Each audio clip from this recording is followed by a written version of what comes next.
Good morning and welcome to the Forex Daily Update, brought to you by Pepperstone on Wednesday the 30th of January 2019. I'm Darren Sinden and you can follow me throughout the day on Twitter by using @ds_Pepperstone. Okay, let's kick off with a look at the overnight changes and price moves to be aware of, and a bit of action overnight on the world's global foreign exchanges. First of all then, the Australian dollar pushing back against its US rival, adding 0.65% against the US dollar and dragging the Kiwi higher with it, which was up by another 0.32%. We'll look at the reasons behind that improvement in the Aussie momentarily.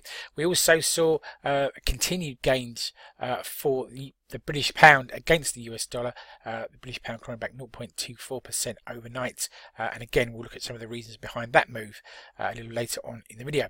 Elsewhere, the dollar took 0.6% off of the Mexican peso, but lost ground, lost 0.28% in fact against the Chinese yuan, and I've just highlighted the recent trend here, which is on a monthly basis, the yuan gaining ground against the US dollar quite steadily, really. 2.02% now. The yuan has clawed back against the US dollar over the course of the last month. Okay, elsewhere, it was business as usual for the Brazilian real. Again, that's a currency that's been taking money off of the dollar. If we look back on a monthly basis, the real has strengthened by more than 4% against the US dollar. The dollar had been pushing back, of course, recently, but yesterday the real was on the front foot with gains of 1.1% against the US currency. Dollar index for its part trading shortly before we recorded the video at 95.71, down by 0.11% on the day, but still really looking for a directional cue, and perhaps we'll get that tonight from the Federal Reserve, but more on that in a moment. Okay, what's on the calendar then? Events that may move the markets today. Well, first of all, we've already had a series of inflation data points from Q4 out of Australia, and as I say, we'll look at that in a bit more detail momentarily. To come at 7 a.m. GMT, we'll have GfK consumer confidence data for February out of Germany, and then it's over the border into Switzerland at 8 a.m.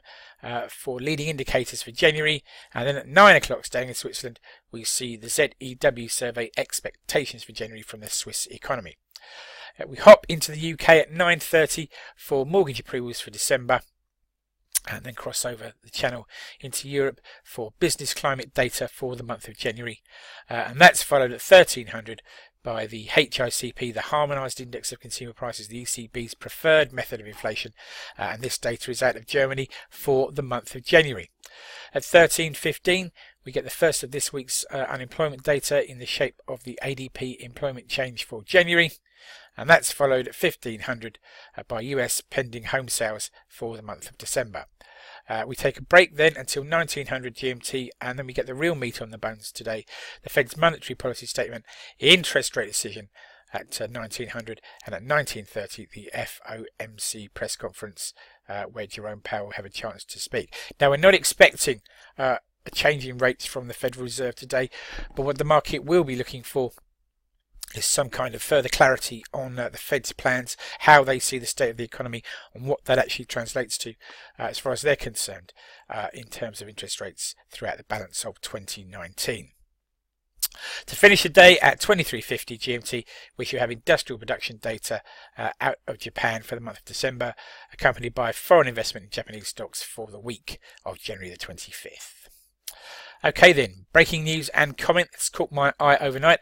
And first of all, UK MPs have voted against a no-deal Brexit, and PM Theresa May will now try and secure concessions from the EU and put those to Parliament. This doesn't mean that a no-deal can't happen, but it does mean that Parliament will try and do its best to prevent that from happening. Meanwhile, Australian inflation came in line to slightly ahead in Q4 2018, and 2 out of the 4 measures that we saw yesterday beat forecasts, taking the pressure off of the RBA in the short term. Staying in Asia Pacific, Japanese consumer confidence fell to just 41.9 in January, down from a reading of 42.7 in December, and below forecast for a read of 42.5. This was its lowest reading since November 2016, I note. Meanwhile, at the same time, retail sales fell to a 7 month low in December, growing by just 1.3%. Although, to be fair, there are probably quite a number of retail environments around the globe that would like to see 1.3% growth in retail sales. So it's not brilliant news, but it's not the worst either there on retail sales. Okay, food for thought then, something to take away with you into the trading day and beyond. And why not think about this? What we've got here is Apple summarised in 2 charts. We had Apple's Q4 earnings call last night after the market closed. I've just taken a couple of charts here just to sum up the situation here. First of all, quarterly revenue. I think if I were to summarise this, I would say it was growing but slowing. Revenues here in the magenta line, growth per se in the blue line. Obviously, as you can see, growth has been trending lower of late.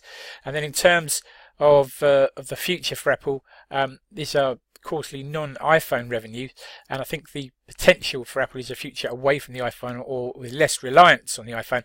And as you can see, services and wearables and home accessories are 2 areas where there is growth.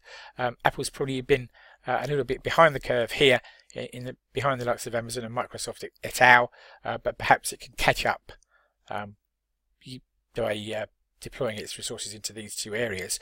Of course, Apple is an important bellwether for both the technology sector and the global economy as a whole. Okay, it's time to read the risk warning. Please take a moment to read this risk warning thoroughly. Trading CFDs and foreign exchange on margin can be a risky business. If you're in any doubt about those risks, then please do contact your Pepperstone account representative. And do take the moment, as I say, to read this risk warning from top to bottom. Thank you for your time today.